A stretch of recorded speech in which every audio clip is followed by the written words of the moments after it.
Ding, ding, ding, ding, ding. Welcome to Talking Pictures Trivia, the podcast in which a group of Welcome to Talking Pictures Trivia, the podcast in which a group of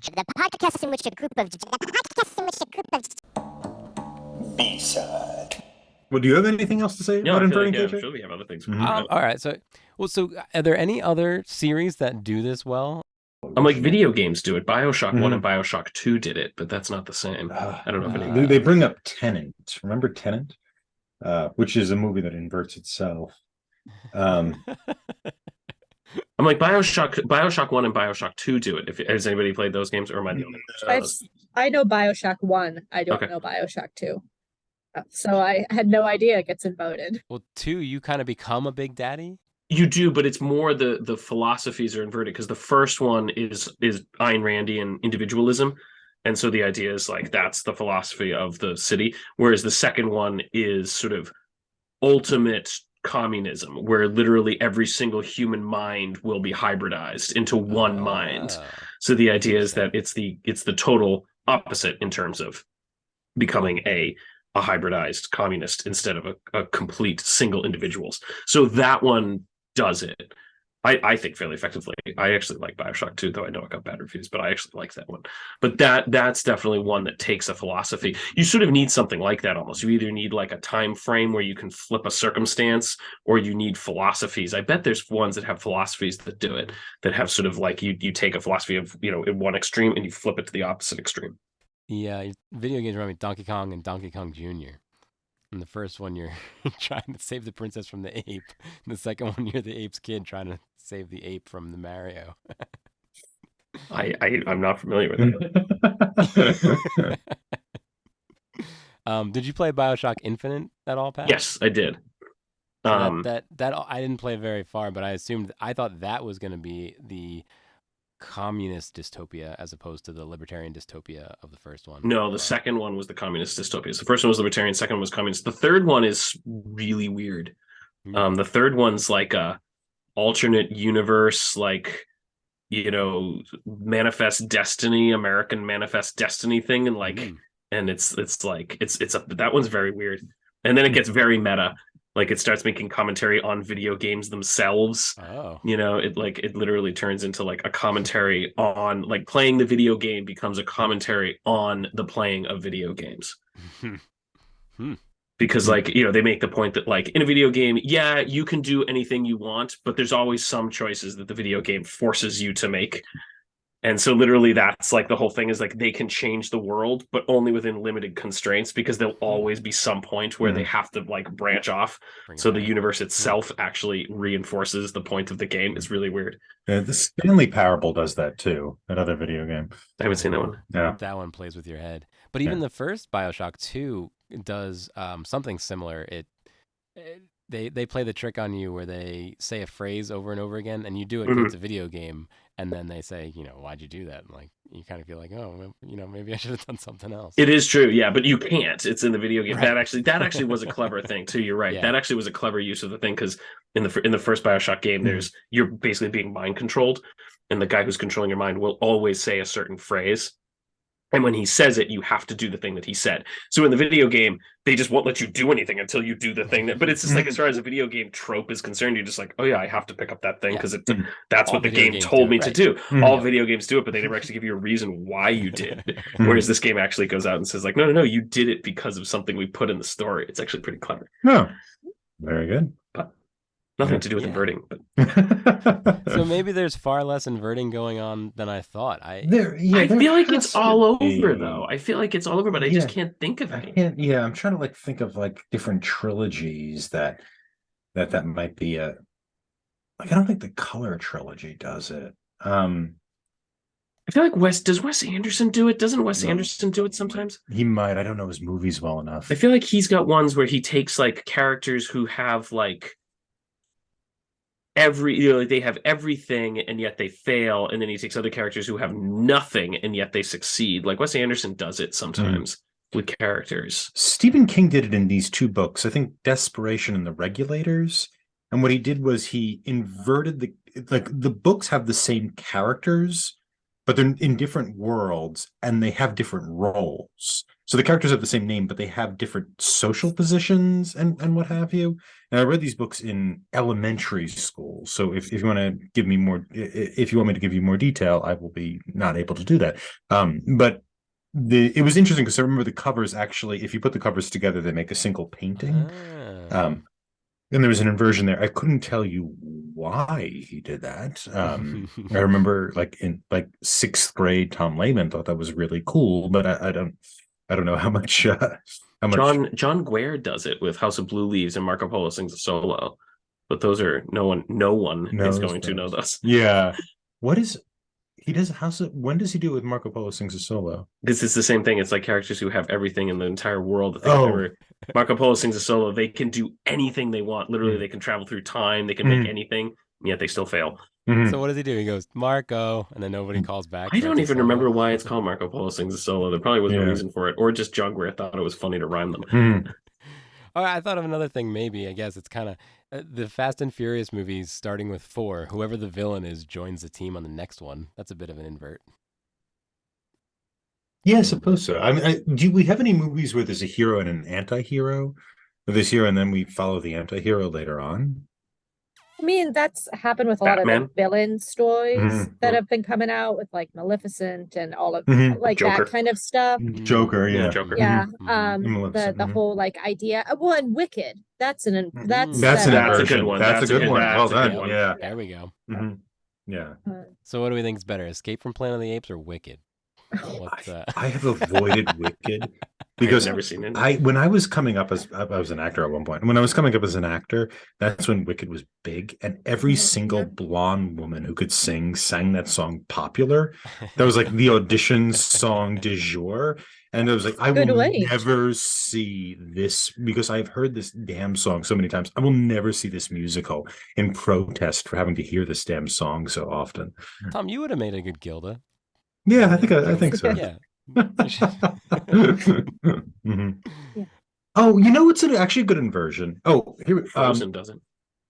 Frozen does it, yeah. Frozen doesn't. Oh, really? Oh, Frozen is an inversion. Frozen is an inversion, yeah. Like the first one, yeah. Yeah, it's so I haven't seen the second one. But she's the villain, right? Elsa is absolutely the villain. Well, it's more that you think it's the romance is supposed to be between her, like that the guy is meant to be her true love, and then you find out that it's not. That it's actually the sister. Like that one takes the standard Disney script and flips it. That one definitely does it. Yeah. Well, also the sequel flips kind of what it had. I saw this once with my nieces and nephews, so it's a little fuzzy. But if I remember, it has to do a lot with kind of the push of indigenous people, and so it's more like this kingdom had this land, and that was how things were supposed to be. But in fact, that isn't who owned it. But I'm doing a really bad job of describing this. But it made you rethink like the actual like borders and sovereignty for people maybe who, I don't know if anyone else is more familiar with Frozen 2 than I. Yeah, I've also only seen it once. Yeah. Daniel Tiger does it in the sense that like a lot of kids shows are good, and that thing is total crap. I think Daniel Tiger gives great practical advice. He gives very good practical advice, but count, the number of times I've seen that show, I'm going to murder. The one I had, which Pat, you've read the book. But the Robert Altman film, a lot of Robert Altman films invert genres in interesting ways. And actually, McCabe and Mrs. Miller is a really interesting genre inversion of the Western. But his movie, The Long Goodbye, based on the Raymond Chandler novel, is sort of an inversion of the detective story because the detective in it is just like not that cool, like that sort of noir thing going on. And also the setting is entirely in sunlight. Actually, if we want to think of another noir which is set in sunlight, we could think of Chinatown, which is another one which sort of inverts those standard tropes by setting everything in this kind of sun-drenched Los Angeles. And Altman does that. Altman makes these genre movies that invert the kind of genre standards, be it like McCabe and Mrs. Miller, which has a Western in which like you have the prostitute and the gunslinger, right? Two classic characters, but they're completely flipped. They're really different from what you would expect. McCabe is initially presented to us as this kind of like can shoot anyone down type of person. And as the movie progresses, you realize oh, this guy's never actually shot anyone. He's sort of, he's not this like tough guy who can lead the day type thing. Um, and et cetera, et cetera. And so I'd say like the movies of Robert Altman, I think The Long Goodbye is a really good example of an inversion. And you said the Well, book what it feels like is almost what you need for this to work. The more we're talking about this, is that you need, in order for this to work, you almost have to have either a genre that's really familiar to people, like the noir or the Disney film or whatever it happens to be, and then you intentionally take that thing and alter parts of it. So you flip characters around, like you flip an ingenue or whatever, and the detective or whatever you're going to do, or you take a philosophy and you flip that on its head, or you take, as we were saying, like a time period, or you have to have really well defined things to flip, is what it sort of feels like. And if you have those things, you can make this work pretty well. Well, like 500 Days of Summer, how they start, like the opening is introducing your two characters, and it says like at the beginning, this is not a love story, even though it's done everything to set you up for a romantic comedy, but it warns you at the beginning this isn't a love story, and it's correct, but the whole thing is designed like a romantic comedy. And it's the settings itself, but the message of that film is very much like that. I don't know if you have seen 500 Days of Summer, but it's one of my all-time favorite movies.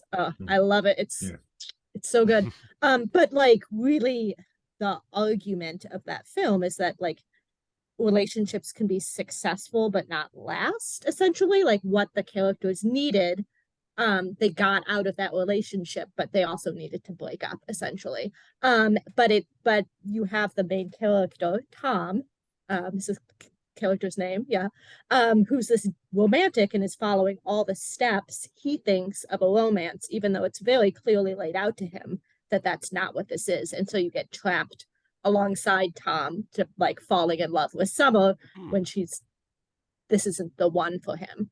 And I think after that movie came out, it changed how romantic comedies were made as a result too, but that's another story. But the whole idea was inverting or flipping the rom-com to be about a failed romance instead, but with all the fun and charm of a rom-com. And Pat, another movie I thought of, Enchanted. Do you guys see Enchanted? It's a Disney princess movie comes to modern New York. With the guy from Grey's Anatomy. Yeah, right? McSteamy or McDreamy. McDreamy. Is it? Yep. Yeah. I do know Grey's Anatomy. There's a McSteamy in Grey's Anatomy. Yeah. Oh, really? Oh, wow. I was joking. No, we don't need to go into it. If you ever have a Grey's Anatomy podcast, I'm there. All 19 seasons, I've seen it. But yes, McDreamy, Patrick Dempsey is in Enchanted. Yeah, that's a good point you're making, Margaret. And Pat as well. It requires familiarity to invert something, right? Otherwise, inversion has no meaning. And so you could do it with initial IP. You could do it like hypothetically, I suppose you could do it with Star Wars or Star Trek or something where people are familiar with how this genre works, and we could see characters who we think of as heroes become villains, etc. Or you could do it with genre, where genre is sort of defined as like, we all agree that this is what makes this a rom-com, or we all agree that this is what makes this noir. And once you start changing that type of thing, it makes it really interesting, and it kind of flips it. So it's less of an inversion of like a particular IP that makes it interesting, but of, this sort of like, we all got together and agreed this is what a Western is. Expectations. Yeah, exactly. And then Robert Altman comes along and it's like, oh no, we're not going to do that anymore. This is going to be something different. And that's what makes it kind of cool or interesting. I don't know if Escape from the Planet of the Apes is. Does it. You know what else does it? Is Blade Runner. Blade Runner, the first one, right? Deckard is the detective, the Blade Runner, but in fact he is an android. And so then the next one, which I've only seen like once, he is in fact the android and more like in a flipped position. He's on the road. But again, 2049, 2049, So between Blade Runner and Blade Runner 2049, there's a reversal. But of course, that's also a non-human story. So it's easy because the whole thing is trying to mess with like okay, well, who's actually the more sympathetic, more human character in this story? And it's not necessarily the human. Um, So what did you guys think of the second movie, Lord. Beneath Planet of the Apes? I don't. It sounds like you guys really liked it. Yeah, oh man, it was the greatest movie Super of all into it. time. I'm Yeah. kind of jealous that I didn't Mhm. have time to like watch it in the last few Oh, days. that movie was bad. I should have just Yeah. called out sick from my new job and been like, "Look, I got stuff to do. Gotta watch Beneath Planet of the Apes. I can watch it in my cubicle and see if they say anything." That movie was bad. Oh, yeah. I mean, there's just so many problems with it. I mean, my wife and I basically Mystery Science Theater 3000 it. I mean, we just couldn't stop. We just couldn't stop. Just making. I mean, like they're just. It's so ridiculous. It makes no sense. I mean, there's plot holes all over the place. Like, for example, just among the most obvious ones that I was asking was, I go, why are they going to war with like the fire images when they don't know what's there? Like, they literally take a whole army with cannons across the desert, and then they're like, and then they just sort of show up there, and then they start going into the tunnel in Long Island City, which my wife and I appreciated that because that was our subway stop. Queensboro Plaza is our subway stop. So we very much appreciated that. But then they go into this tunnel there, and I'm like, what did they do with their cannons? Why did they bring all these cannons here when they knew they could go in there? And then they go single file into this city to go attack these people who could clearly take care of them. But yet the people just give up and they just don't actually try to fight them at all. I was baffled by that. Yeah, I like the point you made. Like, they see verbal communication as opposed to mental telepathic communication as being primitive, and yet they never shut up. Once they acknowledge this primitive way of talking, they never fail to use it from here on. But it was also like, why does it's not Taylor, it's Taylor the other Light? guy. Taylor Light. Brent. Oh, Brent. Brent, Yep, thank there it you, is. Brent. Yeah. So when Brent, I go, why does Brent, when they ask him and they're like, what are the apes planning? Why doesn't he just say they're planning to invade here and they have an army coming? Why does he lie? He has zero reason to do so. And they're torturing him, and yet he won't tell them what they want to know. Why doesn't he just tell them? Yeah, it doesn't make any sense at all. I liked the hippie chimps, like the chimps with like they're like clearly like anti-Vietnam signs, just like standing there. I enjoyed that. I did like that they added another layer of this is Earth and here's what happened to other humans that were on Earth. Right? That's like, we can almost give them credit for But that. what the heck happened to them? There's no explanation of what they're doing under there. How do they eat? How do they eat? They live underground. They have no methods of food. Are they reproducing down there? Or are these just the original from the fallout? Yeah. When did the fallout happen? But It must they have happened. could, that would have 1700 had to years happen ago. recently. Yeah, so they've just been yeah. hanging out there. So they're immortal. Yeah, Is well, that the it? radiation extended their lives. Is that the implication? No, I'm trying. You're just trying to save the movie. That's wild. I mean, because then it would explain why they didn't fight back. That means that they've been living underground for like 1700 years. Like, I could see them being like, this is not worth like fighting about. You can just kill us. But they defend old themselves enough. vigorously against the other humans. So can they not telepath into the apes? That's what I thought, but But there's they evidence did. that they do. Oh, They do. They show them like doing all their fancy fire things, and they show them doing lots of stuff to the apes. oh, right. They can create the illusions, but I guess the assumption is that's also just mind control. It wasn't. Well, even if they just dropped one line to explain that, I Yeah. might have given them credit. That would help. Well, I mean, maybe they were thinking it. You just didn't hear it through the screen. True, Like, true. That Very might have been valid the actual point. issue. There's a whole movie we missed there. That Yeah. If you like turn on the closed captions, you get like an entirely different movie that That's have the everything. mistake. Yes. This is like this is a movie. This is like, this is meta. You were meant to scan the Yeah. QR code on your way in, and you would got the full story. It's inverting how we experience movies. But the thing is, I was asking my wife, I go, how did they get like the nuclear bomb into St. Patrick's Cathedral? Like these things weigh like 10,000 pounds. How did they get that and the launching device into the? Who moved it there? Oh. But I'm perfectly willing to accept sci-fi and fantasy on its own grounds, but it has to be on its own grounds. Mhm. You have to at least make sense in your own world. So Yeah, And yet essentially that to doesn't shine a light on what you're doing. And yeah, it doesn't need to that make yeah, and that sense. doesn't explain how Queensboro Plaza ended up right next to the New York Stock Exchange. You just took a bunch of New York City scenes. Although I liked Tom's explanation. I go, so does that mean the apes all live on Long Island? So that clearly they all live. And he goes, well, that's probably why the Statue of Liberty is there, because when it got blown up, it floated away and it floated onto the South Shore of Long Island. I went, oh, that's probably the most sensible thing about this entire movie. Really thought that through. They really thought through the tidal effects of this thing. But I'm like, why is like Times Square right next to the New York Stock Exchange? I get it. You just wanted to have like places to shine and be like, this is New York City. But why? Yeah. I mean, I think I'd watch a movie called like Apes of Long Island, like a little film. Island of the Apes. I Long feel like I'm Island of the related. Apes. I have enough people in my family who live on Long Island that Apes from Long Island could be like a biopic about my life and and people I'm related to. And it would still be better than Interesting. Beneath. Yeah, exactly. Oh, there were so many other things, and I just can't remember how bad they were, but it was so much fun. Yeah.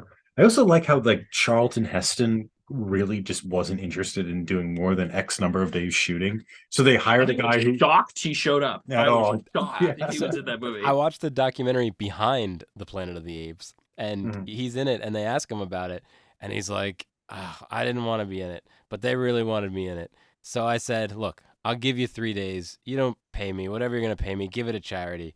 And that's what we did. We spent 3 days, and I was on a horse, I think, and like he just kind of dismissed the whole thing. So. I have a little He more did have a respect for him cameo now. in the Tim Burton one. He did Oh, that. Yeah. Oh, what was his Yes. cameo? I forgot. So he was the dying father, and I believe that he's like got one. Let me fact check myself. Remember, this is like 10-year-old me watching this, and I was like, oh, I saw this movie in theaters and not again. I did as well. Oh, One of my Yeah, favorite. opening day. This was important. that's right. Opening day. That was part of your Well, we also just went formation. to the movies a lot. Mhm. Yeah, he was in the 2001, and I believe he plays Helena Bonham Carter's dad, who was because he gets to say his line over again. So you know how in the first one he says damn them all to hell.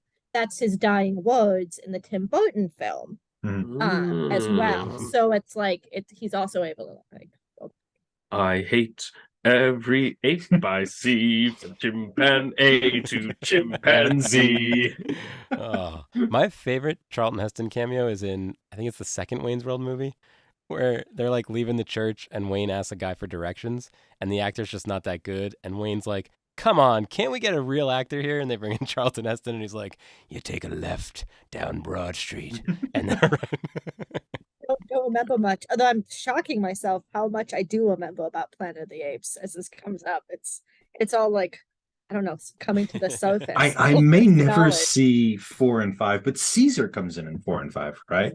Which is kind of the source of the James Franco trilogy. Yeah, but it's different because in the James Franco, it's like a plague that takes humanity, it doesn't take the pets. Plus, it also makes zero sense because they say in Escape, like, that it took several hundred years, and basically you have slavery happening, and then this happens. Whereas that's not what happens with the whole situation with Caesar. That's like I think it takes place in like the 80s. Yeah, late 80s maybe.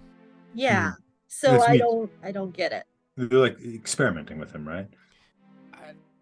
Yes, which is also out of the book. In the book, they do that with humans.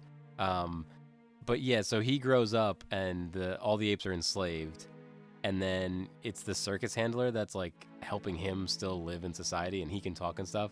And then eventually, I think the circus handler gets thrown out a window. So then Cesar gets real mad and then he like gives this speech. I think he kills himself to protect Caesar. him. Okay. This is from me reviewing the Wikipedia page.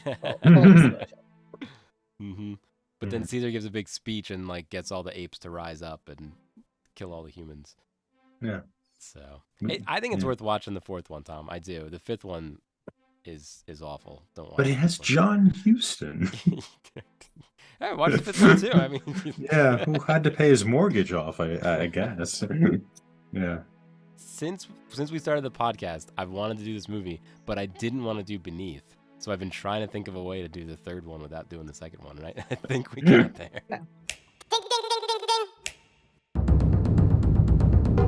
Wow, Talking Studios.